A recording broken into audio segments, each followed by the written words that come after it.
Assalamualaikum warahmatullahi wabarakatuh. Perkenalkan, saya Hanifah Putri Sajida dengan NIM 45124200003. Saya dari Prodi Ilmu Lingkungan. Pada kesempatan kali ini saya akan sedikit memaparkan ringkasan yang telah saya buat, yaitu tentang fisika fotosintesis. Video ini saya buat untuk memenuhi tugas mata kuliah fisika lingkungan. Disimak ya. Untuk yang pertama, pada pendahuluan, kehidupan di bumi digerakkan oleh energi matahari. Kloroplas tumbuhan menangkap energi cahaya yang dikeluarkan oleh matahari dan mengubahnya menjadi energi kimia yang disimpan dalam gula dan molekul organik lainnya. Proses seperti ini disebut dengan fotosintesis. Fotosintesis sangatlah penting karena hampir semua makhluk hidup tergantung pada proses ini. Nah, pada proses fotosintesis itu memiliki peran utama, yaitu daun. Daun merupakan tempat utama berlangsungnya fotosintesis. Terdapat kira-kira 0,5 juta kloroplas tiap milimeter persegi pada permukaan daun. Warna daun berasal dari klorofil, yaitu pada pigmen warna hijau daun yang terdapat di dalam kloroplas. Kemudian, dengan keberadaan cahaya, bagian-bagian tumbuhan yang berwarna hijau akan menghasilkan bahan organik dan oksigen dari karbon dioksida dan air. Nah, ini juga terdapat rumus molekul proses fotosintesisnya yang dirangkum dalam persamaan 6CO2 plus 6H2O plus energi cahaya akan menghasilkan C6H12O6 plus 6O2. Selanjutnya ada sifat-sifat cahaya matahari. Ini ditinjau dari proses fotosintesis melalui ilmu fisika. Cahaya merupakan energi dalam bentuk gelombang elektromagnetik. Jarak antara puncak-puncak gelombang elektromagnetik disebut dengan panjang gelombang. Panjang gelombang berkisar antara kurang dari 1 nanometer sampai 1 kilometer. Keseluruhan kisaran radiasi ini dikenal sebagai spektrum elektromagnetik. Walaupun matahari meradiasikan spektrum penuh dari energi elektromagnetik, atmosfer menyaring sebagian besar radiasi untuk tidak sampai ke bumi. Cahaya tampak merupakan spektrum matahari yang sampai ke bumi dan berperan dalam proses fotosintesis. Cahaya tampak yang mempunyai panjang gelombang 680 nanometer dan 700 nanometer akan diserap oleh klorofil dan berperan dalam reaksi terang. Untuk yang selanjutnya, dari sifat-sifat cahaya matahari yaitu cahaya dapat diserap, dipantulkan, dan diteruskan. Di dalam fotosintesis, bahan-bahan yang menyerap cahaya disebut dengan pigmen. Pigmen yang berbeda akan menyerap cahaya dengan panjang gelombang yang berbeda, dan panjang gelombang yang diserap itu juga akan menghilang. Nah, sebagai contoh, terdapat klorofil akan menyerap spektrum yang berwarna merah dan biru, kemudian memantulkan spektrum berwarna hijau, sehingga kita dapat melihat daun itu dengan warna hijau. Selanjutnya, dalam hal ini berlaku hukum kekekalan energi, bahwa energi tidak bisa diciptakan dan juga tidak bisa dimusnahkan. Walaupun warna dari spektrum yang diserap oleh klorofil menghilang, energinya tidak akan hilang. Energi dari foton yang diserap akan diubah menjadi energi potensial elektron yang kemudian akan dinaikkan dari keadaan dasar ke keadaan tereksitasi. Nah, apabila pigmen tersebut kembali menyerap cahaya, maka elektron akan kembali jatuh ke keadaan dasar dan melepaskan kembali energi tersebut itu dalam bentuk panas dan cahaya. Selanjutnya yaitu hukum kekekalan energi. Energi radiasi sinar matahari ditangkap oleh klorofil kemudian diubah menjadi energi kimia melalui proses fotosintesis.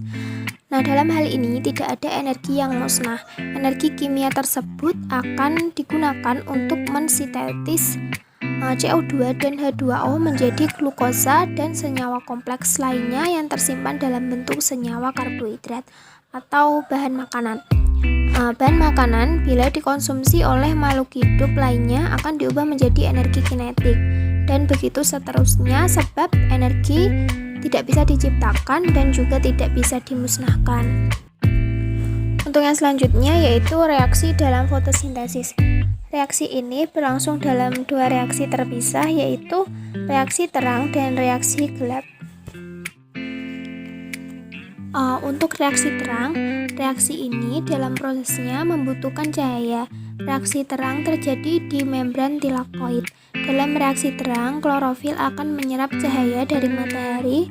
Kemudian energi yang didapat dari cahaya matahari akan digunakan untuk memecah molekul air menjadi molekul oksigen dan nitrogen.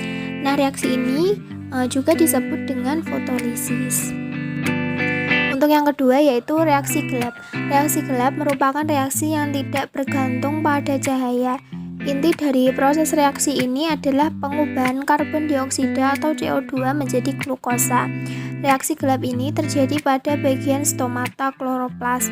Reaksi gelap hanya akan terjadi sesudah terjadinya reaksi terang, dan proses reaksi gelap sangat kompleks. Karena apa? Karena terjadi pengubahan karbon dioksida atau CO2. Untuk yang selanjutnya yaitu mekanisme transfer energi. Transformasi energi pada sel tumbuhan terjadi pada bagian daun atau klorofil. Energi radiasi matahari ditangkap oleh klorofil untuk melancarkan proses fotosintesis. Dalam proses fotosintesis, energi radiasi matahari yang berbentuk energi cahaya diubah menjadi energi potensial dan energi kimiawi, yang kemudian disimpan dalam molekul karbohidrat dan bahan makanan lainnya. Nah, pada proses pembuatan makanan pada tumbuhan yaitu pertama air akan diserap oleh akar. Nah, kemudian air tersebut akan diangkut oleh berkas pengangkut melalui batang. Kemudian akan terjadi perubahan air menjadi karbon dioksida atau CO2. Nah, ini akan diambil oleh stomata atau mulut daun pada daun tumbuhan dari udara bebas. Kemudian selanjutnya yat hijau daun atau klorofil akan menyerap energi dari cahaya matahari. Kemudian yang selanjutnya ada faktor yang mempengaruhi fotosintesis. Terdapat dua faktor. Yang pertama ada faktor dalam dan yang kedua faktor luar. Faktor dalam meliputi umur daun, keadaan stomata, kandungan klorofil, dan jenis tumbuhan. Untuk yang faktor luar meliputi kadar konsentrasi CO2, ketersediaan air, kelembapan dan suhu udara, kemudian keadaan cahaya. Selanjutnya terdapat peran matahari. Energi matahari sebagai salah satu bentuk energi dan konversi energi matahari. Sesuai dengan arti namanya, foto berarti cahaya. Reaksi fotosintesis membutuhkan cahaya matahari sebagai energi dalam sintesis produk atau karbohidrat dan oksigen. Tanpa adanya energi matahari, tumbuhan tidak akan bisa melakukan proses fotosintesis. Hal ini disebabkan klorofil yang berada dalam daun tidak dapat menggunakan cahaya matahari. Klorofil hanya akan berfungsi bila terdapat cahaya matahari. Dari semua radiasi matahari yang dipancarkan, hanya panjang gelombang yang berada pada kisaran cahaya tampak dengan panjang gelombang 380-700 nanometer yang dapat digunakan untuk proses fotosintesis. Selanjutnya terdapat jenis cahaya. Cahaya tampak terbagi atas beberapa spektrum antara lain cahaya merah, cahaya hijau, cahaya biru, dan cahaya violet. Pada cahaya merah mempunyai panjang gelombang antara 610-700 nanometer. Kemudian pada cahaya hijau mempunyai panjang gelombang antara 510-600 nanometer. Pada cahaya biru mempunyai panjang gelombang antara 410-500 nanometer. Dan untuk cahaya violet mempunyai panjang gelombang antara kurang dari 400 nanometer. Nah, tiap-tiap spektrum cahaya mempunyai pengaruh yang berbeda terhadap proses fotosintesis.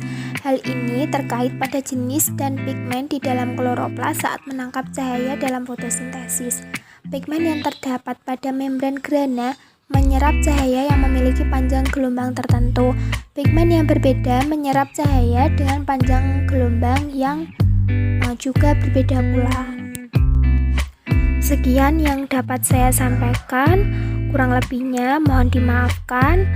Wassalamualaikum warahmatullahi wabarakatuh. Terima kasih.